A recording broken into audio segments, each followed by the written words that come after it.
Good morning, afternoon, evening, CSS Nation. My name is Harry Mullen, and I'll be your host today. Before we get started on today's topic, I would ask that you like us if you like the show, hit the like button, subscribe, and hit the notification bell in order to be notified of any new shows that we post. And with that, let's go ahead and get started. So what I'm talking about today is AORN's evidence-based guidelines for processing flexible endoscopes. And they released this information back in 2006. And, you know, we call the magazine The Process now, but this was from an article from the communique, all right? So I hold on to all of these articles so I can go through these magazines to go through periodically and reread them. It's good information. It's not something that you just want to read once and then forget about. All right. So again, evidence-based guidelines for processing flexible endoscopes. And so I'm going to just be reading out of the article here. And so what they did is that on February 1st, 2016, the Association of Perioperative Registered Nurses, otherwise known as AORN, released its 2016 guidelines for processing flexible endoscopes. Recognizing the need to prevent infection transmission, AORN did an extensive search of over 3,000 published literature articles and selected about 418 of those strongest evidence-based for creating these updated guidelines. Now, each piece of evidence used was assigned an appropriate score. In other words, strong evidence, moderate evidence, or benefit balance with harm. And then they ranked it accordingly, and then they came up with what they felt was their evidence-based guidelines for reprocessing of flexible scopes. So the different areas that they talk about, I'm going to go over now. The first one is the processing area. Now, in the article here, it states that flexible endoscopes should be processed in the same area, designed and constructed to support the processing activities. So what they did is they looked at the design of the endoscope processing rooms. In other words, whether it was a single room or two-room situation. It also addressed the need for appropriate sinks. In other words, those for decontamination and hand washing, instrument air and eye washing stations, and whether or not it had heating and what were the ventilation and AC requirements in there is what they also looked at. So, you know, the HVACs that were designed with the proper parameters such as air exchanges, airflow patterns, humidity limitations, and the temperature. Again, we want to make sure, just like in our decontamination area, in the sterile processing area, in our scope processing locations, we need to have the same guidelines as far as air patterns, air exchanges, positive airflow versus negative airflow, things of that nature. And if the endoscopy processing is done in one room design versus the two room, and as stated in the first bullet, they needed to look and know that there should be a minimum of 3 feet between the decontamination area and the clean work area. And all separating walls or barriers that extend a minimum of 4 feet above the sink rim to separate the dirty and work area. So now this is a single room that we're talking about.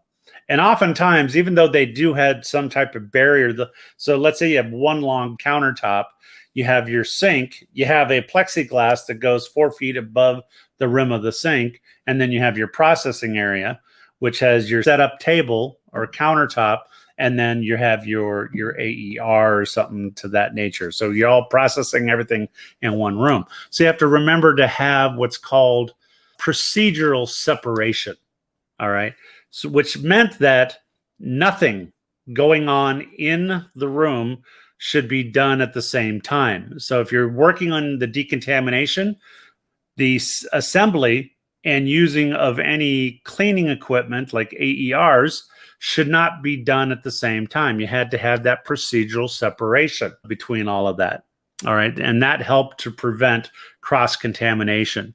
So the next area was attire that it talked about. And what it says is that the flexible endoscopes should be processed in the same way in all areas, all right, in order to support the standards. Again, process the same way in all areas. You also needed to make sure that you're wearing the proper clean surgical attire in the processing section or the decontamination, as well as in your setup room. This guideline also shares the need for proper personal protective equipment. Now, what we're talking about here, of course, is your surgical mask, your eye protection, fluid-resistant gowns, gloves, along with fluid-resistant shoe covers. Now, the gowns, the mask, the eye protection, that could be the mask that has the face shield built in with it, or it could be just a regular, like a surgical mask and eye goggles. All right. So you want to make sure that you have your mask and your eye protection at all times. You also needed the fluid, again, covering the fluid resistant gowns, covering your arms and everything like that. You don't want anything exposed. All right. Then the next area that they talked about was the pre-clean process that needed to take place. So what they're talking about, what most people understand it is point of use processing, or as stated in a previous episode, the industry now is starting to use the term point of use treatment. Part of this is that we all need to understand, not just decontamination people or sterile processing individuals, but our customers need to understand that cleaning is the foundation of high-level disinfection and sterilization. Goes back to the old saying, you can clean without sterilizing, but you can never sterilize without cleaning. If an item is not clean, it cannot be sterile.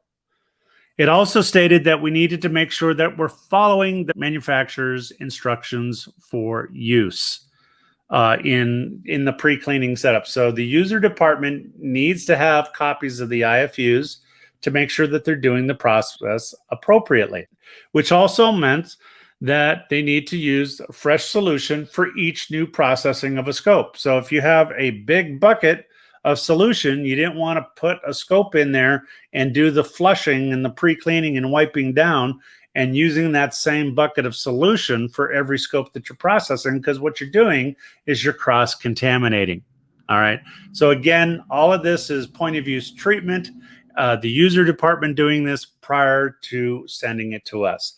And then the user department is then going to transport it to us. This is the next section of the article. And what it states is that you have used endoscopes and accessories, which then need to be transported to the decontamination area using a closed leak-proof container. That container also needed to be puncture-proof.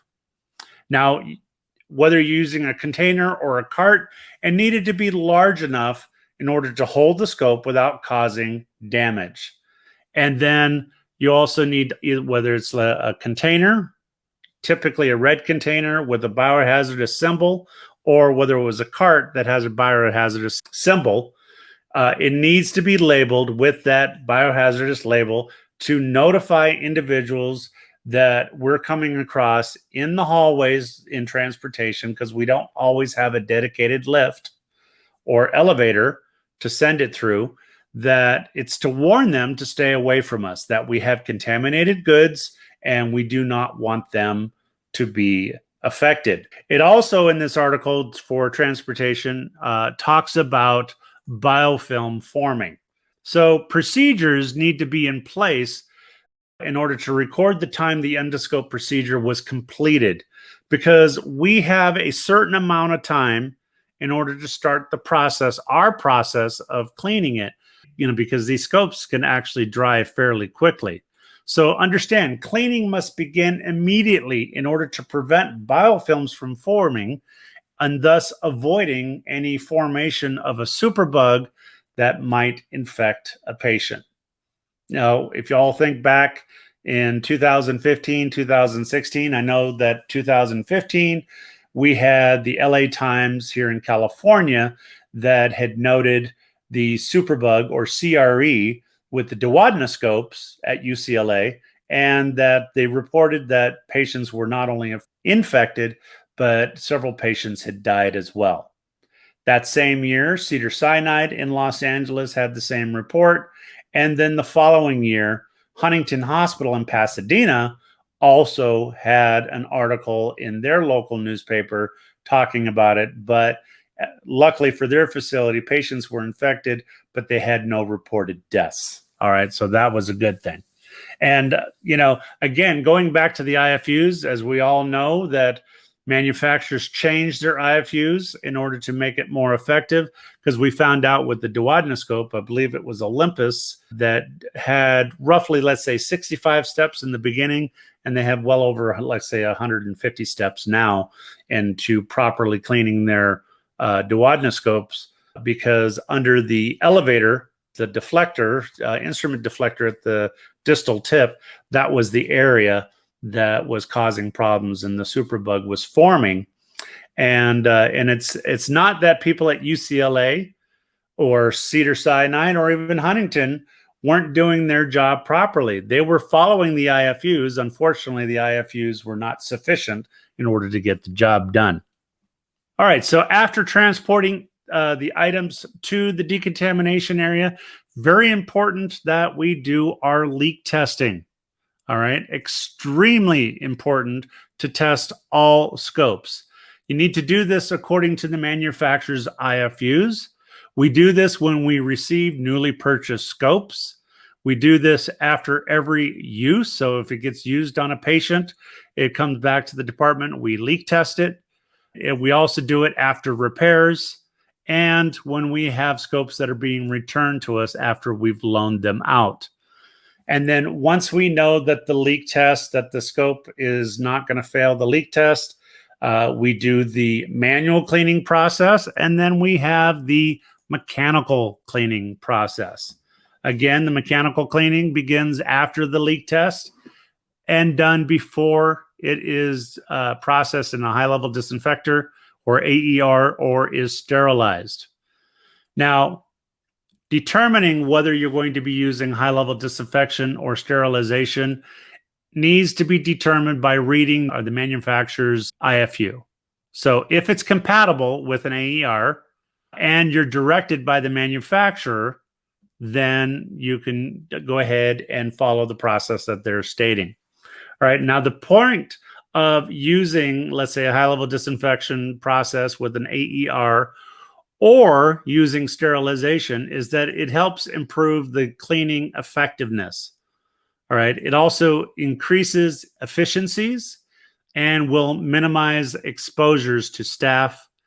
And we also have a process in place to monitor for quality consistency.